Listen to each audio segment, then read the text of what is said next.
बघूया 36 जिल्ह्यांच्या 36 बातम्या। राज्यातील अनेक महानगरपालिका, नगरपालिका यासह जिल्हा परिषद आणि पंचायत समितीच्या निवडणुका रखडल्या। या निवडणुका केव्हा होणार याकडे सगळ्यांचं लक्ष लागलंय। मात्र विधानसभेच्या निवडणुकांना 1 वर्ष अजून बाकी आहे। आधी खासदारकी, मग आमदारकी आणि त्यानंतर झेडपी असं भाकीत मंत्री गुलाबराव पाटलांनी एका कार्यक्रमात व्यक्त केलं। जळगाव ग्रामीण विधानसभा मतदारसंघातील शेकडो तरुणांनी शिंदेंच्या नेतृत्वावर विश्वास ठेवून शिवसेनेत प्रवेश केला। मंत्री गुलाबराव पाटलांच्या उपस्थितीत हा पक्षप्रवेश सोहळा झाला। यावेळी तरुणांच्या पक्षप्रवेशाने शिवसेनेला अधिक बळकटी मिळेल असा विश्वास गुलाबराव पाटलांनी व्यक्त केला। राम मंदिराची तारीख मागणाऱ्यांनो 22 जानेवारीला अयोध्येत या असं आवाहन उपमुख्यमंत्री देवेंद्र फडणवीस यांनी दिलं। भाजपचं सरकार आल्यावर राम मंदिर बनेल असं वाजपेयी म्हणाले होते। ती वाजपेयींची घोषणा मोदींनी पूर्ण केली असं फडणवीसांनी सांगितलं। मोदींच्या नेतृत्वात 370 कलम हटलं आणि राम मंदिर उभारलं अशी घोषणा त्यांनी केली। भाईंदर पश्चिमेला असलेल्या स्मशानभूमीतील धक्कादायक प्रकार उघडकीस आलाय। ज्या ठिकाणी मृतांवर अंत्यसंस्कार केले जातात त्याच ठिकाणी मृत प्राण्यांना दहन केलं जात असल्याचा धक्कादायक प्रकार समोर आलाय। त्यामुळे स्थानिकांनी पालिका प्रशासनाच्या विरोधात तीव्र नाराजी व्यक्त केली आहे। नवीन लाल कांद्याची नगर सोलापूर पुणे बाजार समितीच्या आवारात आवक वाढल्यानं कांदा दरात घसरण झाली आहे। निर्यात बंदी तसंच ढगाळ हवामानामुळे शेतकऱ्यांनी मोठ्या प्रमाणावर कांदा विक्रीला पाठवल्यानं दरात मोठी घसरण झाली आहे। अवकाळी पाऊस आणि गारपिटीने तब्बल 1.5 लाख हेक्टरवरच्या द्राक्ष बागा उद्ध्वस्त झाल्यात। यंदा द्राक्ष उत्पादनात 40% घट येण्यासह निर्यातीसाठीच्या द्राक्षांचा तुटवडा भासण्याची शक्यता व्यक्त केली जाते। अवकाळी गारपिटीमुळे राज्यातील द्राक्ष उत्पादकांचे 15,000 कोटींचं नुकसान झालं। देशातील कापूस उत्पादन यंदा 8% घटणार असा अंदाज कॉटन असोसिएशन ऑफ इंडियानं वर्तवलाय। जरी कापसाचा वापर कमी असला तरी कापूस आयात जवळपास दुप्पट होऊन 22 लाख गाठींवर पोहोचेल असा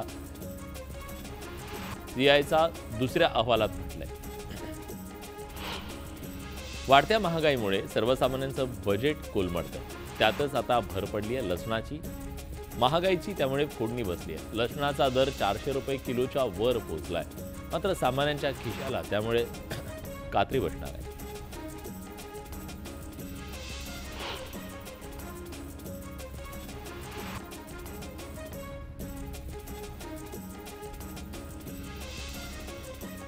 खामगाव जीएसटी कार्यालयाचा उपायुक्त पदाचा पदभार प्रवीण भोपाळेंना सोपवण्यात आला।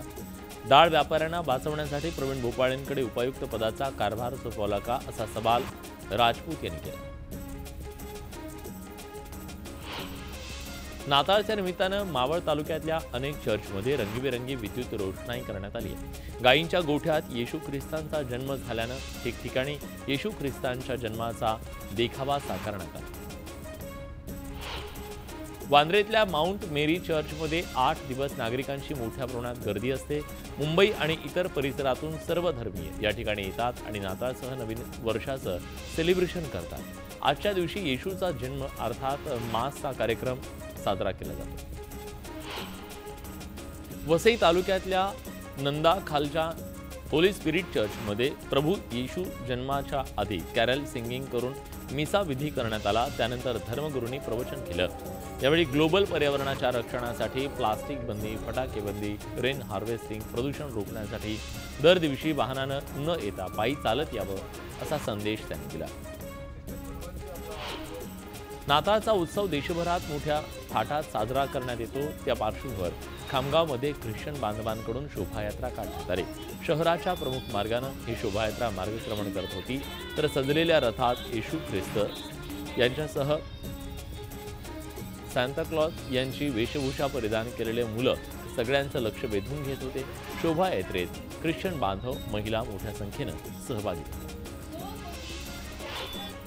सलग आलेल्या सुट्ट्यांमुळे आई तुळजाभवानीचं दर्शन घेण्यासाठी भाविकांनी तुळजापुरात गर्दी केल्याचं पाहायला मिळत आहे।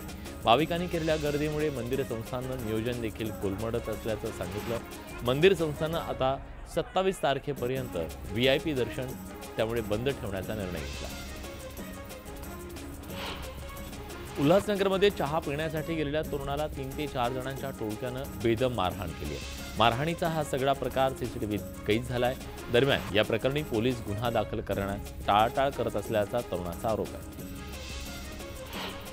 अंबरनाथमध्ये विमको नाका परिसरात असलेल्या दुकानांमध्ये टाळं तोडून शटर उचकटून चोरट्यांनी दुकानामध्ये चोरीचा प्रयत्न केला, मात्र त्यात त्यांना यश आलं नाही। दरम्यान हे चोरटे दुकानाच्या बाहेर लागलेल्या सीसीटीव्ही कॅमेऱ्यात कैद झाले। या प्रकरणी पोलिसांनी सीसीटीव्ही ताब्यात घेतला असून सीसीटीव्हीच्या आधारे चोरट्यांचा शोध सुरू आहे। लातूर जिल्ह्यातल्या अहमदपूर तालुक्यातल्या सताळा गावात राहणाऱ्या 23 वर्षाच्या ज्ञानेश्वर मुंडेनं दारू पिण्यासाठी आई संगीता मुंडे यांच्याकडे पैशाची मागणी केली। आईनं पैसे द्यायला नकार दिल्यानं रागाच्या भरात उखळात कुटण्यासाठी वापरण्यात येणारा लोखंडी घुसा आईच्या डोक्यात घालून आईची हत्या त्यानं केली। गुन्हा दाखल होताच पोलिसांनी आरोपीला अटक केली। व्यासपीठावरून गर्दीला सामोरं जाण्यापूर्वी एक्सकेव्हेटर म्हणजेच जेसीबी मधून पुष्पवृष्टी करण्याचं लोण राज्यभरात पसरलं। गेल्या काही महिन्यात जेसीबीच्या विक्रीमध्ये झपाट्यानं वाढ झाली आहे। राज्यात 38,699 जेसीबी विकले गेले। महिन्याला 50 ते 60 जेसीबीची होणारी विक्री आता 75 ते 80 पर्यंत वाढली। सिंधुदुर्ग पाठोपाठ कोरोनाचा उपप्रकार असलेल्या ओमिक्रॉनचा नवा व्हेरियंट असलेल्या जैन 1चे पुणे शहरात 2 आणि पुणे ग्रामीणमध्ये 1 असे 3 रुग्ण आढळले, तर राज्यात या रुग्णांची संख्या 10 वर पोहोचली आहे। सर्व रुग्णांना कोरोनाची सौम्य लक्षणं होती आणि ते गृह विलगीकरणामध्ये बरे झाले असल्याची माहिती राज्याच्या साथरोग विभागाने दिली आहे। गोरेगाव पश्चिम इथल्या पत्राचाळ प्रकल्प आता म्हाडानं मार्गी लावला असून या प्रकल्पात सामान्यांसाठी 3.5 सोडतीमध्ये 4,711 सदनिका मिळणार आहेत। याशिवाय भूखंडाच्या विक्रीतूनही म्हाडाला 1700 कोटी रुपये मिळणार आहेत। प्रकल्पातल्या 8 भूखंडांवर म्हाडानं सामान्यांसाठी गृहनिर्माण योजना राबवण्याचं ठरवलंय, त्यानुसार चाचपणी करण्यात येईल। नेटवर्क देखभालीच्या कामासाठी कोकण रेल्वेकडून कळंबणी बुद्रुक कामठे या विभागाच्या दरम्यान मंगळवारी 2.5 तासांचा मेगा ब्लॉक घेण्यात येणार आहे। या मार्गावरती धावणाऱ्या 2 गाड्यांच्या वेळापत्रकात अंशतः बदल करण्यात आला आहे। कोइंबतूर जंक्शन या गाडीचा 25 डिसेंबर रोजी जबलपूर दरम्यानचा विशेष प्रवास, कणकवली संगमेश्वर रोड दरम्यान 1 तास 45 मिनिटांनी, तर सावंतवाडी रोड दिवा एक्सप्रेस या गाडीचा 26 डिसेंबर रोजी सुरू होणारा प्रवास सावंतवाडी रोड ते रत्नागिरी विभागाच्या दरम्यान 1.25 तासासाठी स्थगित करण्यात आला। दाट धुक्यामुळे दृश्यमानता कमी झाल्यानं मेल एक्सप्रेस गाड्यांची गती कमी होते, त्यामुळे या गाड्यांच्या वेळापत्रकावर परिणाम होतो। मात्र आता मध्य रेल्वेनं मेल एक्सप्रेस गाड्यांच्या इंजिनमध्ये धुकं सुरक्षा यंत्र बसवली आहे, त्यामुळे दाट धुक्यात सुद्धा मेल एक्सप्रेस गाड्या सुरक्षित आणि अधिक गतीनं धावायला मदत होणार आहे। धुकं सुरक्षा यंत्र हे GPS तंत्रज्ञानावर चालतंय, ज्याचा फायदा आता रेल्वेला होईल। एसटीच्या राखीव आसनांबाबत संभ्रम निर्माण होत असून प्रवाशांकडून महामंडळाकडे तक्रारी येत आहे। या तक्रारींची दखल घेत महामंडळानं नववर्षापासून विविध सामाजिक घटकांचे आसन क्रमांक आणि सवलतधारी प्रवाशांसाठी राखीव आसनांमध्ये बदल केलाय। तर महामंडळानं ज्येष्ठ नागरिक, महिला, अधिस्वीकृतीधारक पत्रकार, स्वातंत्र्य सैनिक आदींना प्रवास भाड्यात सवलत दिली। येरेंड आणि नववर्षात पर्यटनासाठी रेल्वे एसटी 100% आरक्षित झाल्या असून खासगी बसनं प्रवास करावा लागतोय। ही संधी साधत ट्रॅव्हल्सवाल्याने प्रवास भाडं वाढवलंय। मुंबई गोवा प्रवासासाठी इतर वेळी 800 ते 1000 रुपये तिकीट असतं, मात्र आता खासगी बसचे हे दर 2000 पासून ते 4000 पर्यंत वाढले। दक्षिण मुंबईला थेट नवी मुंबईशी जोडणाऱ्या न्हावा-शेवा सी लिंक या सागरी सेतूमुळे तासाभराचं अंतर 20 मिनिटावर येणार आहे। नवी मुंबईच्या आंतरराष्ट्रीय विमानतळाकडे येण्यासाठी हा मार्ग अतिशय महत्त्वाचा आहे। त्याचा एक मार्गिका उल्वेजवळच्या शिवाजीनगर इथं, दुसरी मार्गिका चिर्ले जंक्शनजवळ उतरवण्यात आली। शिवाजीनगर मार्गिकेवरून नवी मुंबई विमानतळाकडे जाण्यासाठी सिडको 7 किलोमीटरचा सागरी मार्ग बांधत आहे, त्यामुळे मुंबई ही विमानतळाच्या आणखी जवळ येणार आहे। पूर्व आणि पश्चिम द्रुतगती महामार्ग MMRDAनं मुंबई महानगरपालिकेकडे हस्तांतरित केल्यापासून पालिकेची जबाबदारी वाढली आहे। या मार्गाची शिवाय मार्गात असणाऱ्या पुलांची सुद्धा देखभाल करावी लागते। हा पादचारी पुलाचं आणि अन्य पुलांचं, स्कायवॉकचं आणि कन्व्हर्टचं स्ट्रक्चर ऑडिट केलं जाणार आहे। त्यासाठी व्हीजेटीआय मधील तज्ज्ञ व्यक्तींची समिती नियुक्त करण्यात आली आहे। पूर्व द्रुतगती महामार्गावर 15, पश्चिम द्रुतगती महामार्गावर 40 पूल आणि पादचारी पूल आहे। जगभरात मोठ्या प्रमाणावर वापरल्या जाणाऱ्या सोशल मेसेजिंग ॲप अर्थात व्हॉट्सॲपमध्ये एक नवं फीचर जोडण्यात आलंय। दररोज येणाऱ्या शेकडो मेसेजेसमधून महत्त्वाचा मेसेज शोधताना नाकीनऊ येतात। असे मेसेज शोधण्यासाठी व्हॉट्सॲपचे चॅट फिल्टर फीचर सादर केले। याचा फायदा वेब वापरकर्त्यांना जास्त होऊ शकतो। व्हॉट्सॲप बीटा इन्फोनं ही माहिती दिली आहे। ज्यांना माझ्यासोबत राहायचंय त्यांनी माझ्यासोबत राहा, इकडे तिकडे करू नका, अशा शब्दात अजित पवार यांनी कार्यकर्त्यांना खडसावलंय। आजपर्यंत आपण त्यांचं ऐकत आलो, आता माझं ऐका। आपण वेगळी राजकीय भूमिका घेतली आहे। मी 60 वर्षांचा झाल्यानंतर ही भूमिका घेतली, काहींनी तर 38व्या वर्षीच वेगळी भूमिका घेतली होती, असं म्हणत अजित पवारांनी नाव न घेता शरद पवार यांना टोला लगावलाय। कालपर्यंत जे आपले होते ते आज विरोधात आहे, त्यामुळे भगवान श्रीकृष्णांनी सांगितल्याप्रमाणे धर्माच्या विरोधात अधर्म उडतील त्यांचा नाश करावा लागेल। ज्या पद्धतीनं धर्माच्या विरोधात जाणाऱ्या भाजपला धडा शिकवणं गरजेचं असल्याचं वक्तव्य उद्धव ठाकरेंनी केलं। ते मीरा भाईंदरमधल्या कार्यक्रमात बोलत होते। यावेळी त्यांनी भाजपवर जोरदार हल्लाबोल केला। मनोज जरांगे पाटलांना मुंबईला येण्याची वेळ येणार नाही, जरांगेंना अपेक्षित असलेले सगळे निर्णय घेतले जातील, असं मोठं वक्तव्य मंत्री गिरीश महाजनांनी केलंय।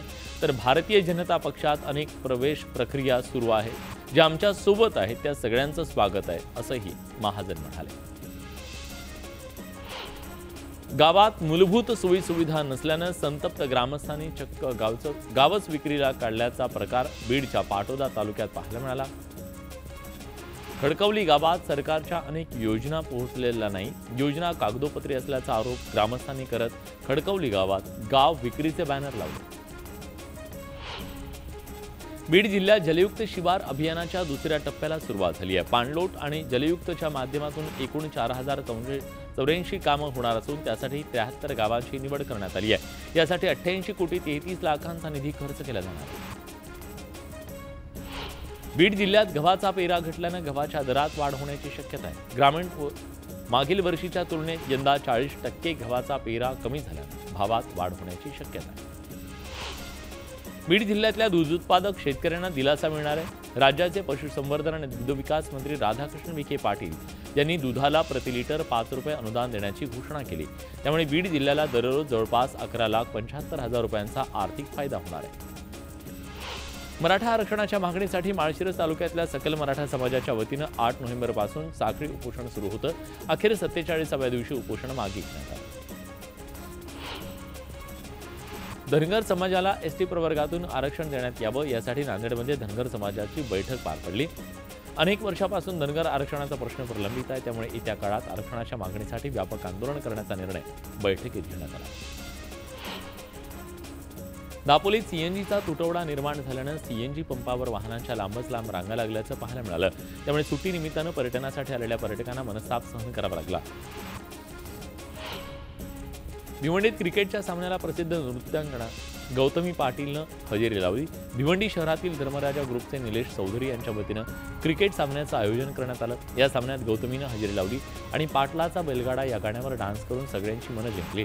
यावेळी अनेक महिलांनी गौतमीसोबत सेल्फी काढल्याचं पाहायला मिळालं। सलगच्या सुट्ट्यांमुळे कोल्हापुरातील करवीर निवासाने श्री अंबाबाई मंदिरात भाविकांनी दर्शनासाठी मोठी गर्दी केली।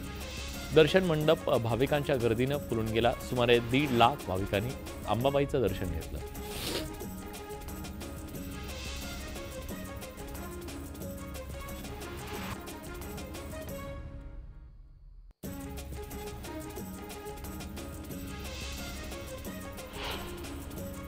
नवीन वर्षाच्या सेलिब्रेशनसाठी दापोलीच्या मुरुड समुद्र किनाऱ्यावर पर्यटकांची तोबा गर्दी झाली। पर्यटकांची गर्दी उसळली असून कोकण किनारपट्टी हाऊसफुल झाल्याचं पाहायला मिळतंय। 12वी शिकणाऱ्या तसंच नीट, जेई आणि सीईटी सारख्या स्पर्धा परीक्षांची तयारी करणाऱ्या विद्यार्थ्यांचा परीक्षेपूर्वीचा ताण कमी करण्याच्या उद्देशानं अभिव्यक्ती 2023 हा उपक्रम घेण्यात आला। या उपक्रमाच्या अंतर्गत विद्यार्थ्यांनी चिंचणी बीच इथं चित्रकलेतून आपल्या मनातल्या भावना व्यक्त केल्या।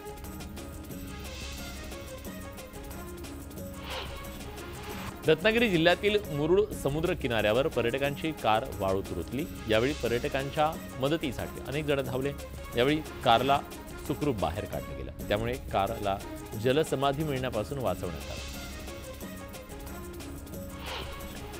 अहमदनगर जिल्ह्यातल्या भंडारदरा इथं सांधण व्हॅली इथं पर्यटनासाठी आलेल्या तरुणीचा मृत्यू झाला। व्हॅली पाहण्यासाठी गेलेली असताना पाय घसरून पडल्यानं तरुणीचा मृत्यू झाला। ऐश्वर्या खानविलकर असं या तरुणीचं नाव।